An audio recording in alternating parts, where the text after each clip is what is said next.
Hey everybody, today we're going to take a look at the updated calendar. We've added a couple of new things, both in the back end and in the front end, and let's take a look. So it's available on your left-hand dashboard under the word calendar there. You've got this screen here, and the way you add events is basically clicking on any one of these plus signs on any one of these dates.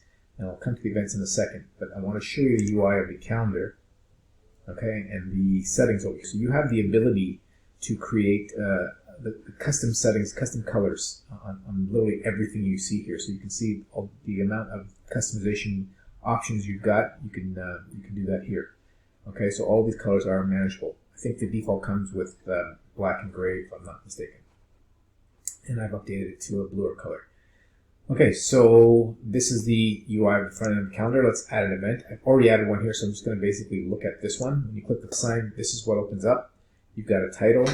You can have a description in here. You've got the date of the event on the calendar.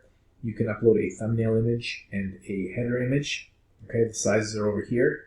Now I have added the ability to have a button, a link, if you will, from the actual event page that will take you to a specific URL. So this is the title of the button right here, and this is the URL it's going to. Make sure that you use the HTTPS :// before the domain name. Okay, you can add the from time and the to time, the address, and hit submit. Down here is you can set a notifications, as many as you want, to notify your customers by push notification, by email, and by text. One or all three if you want. I'm going to set up 2 here. Let's set up 4 days before. And we'll just add a quick, some quick information here.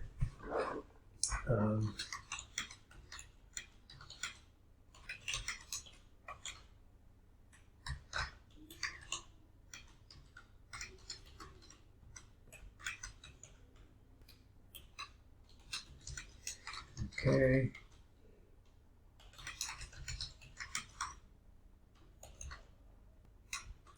Let's just fix this here.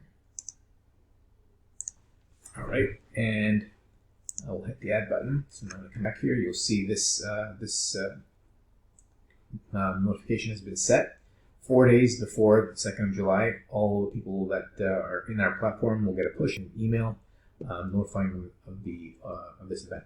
Okay, so now what I'm going to do is look at the event inside of the app. Okay, so you can see it's over here, July 2nd. I click that, and I can see the header image or the thumbnail. I click on this. There's the header image. There's the link, special offer link here. Okay, so you can change the language. You can put whatever you want to call this button, like buy now, or shop, or whatever. Submit anything you want, essentially here. The URL here is here. So when I click this special offer button, it's going to take me to that URL, which is right here. Okay, I'm going to come back, and you've got all the other details of the event here as well. Let's go back in here. So we've got the date, the address, the time starting. My description is there as well. And you see a map of the location. So this is the new updated calendar version, calendar feature we've got. We've added this special offer button, which is really cool. And that's it. Thanks for watching.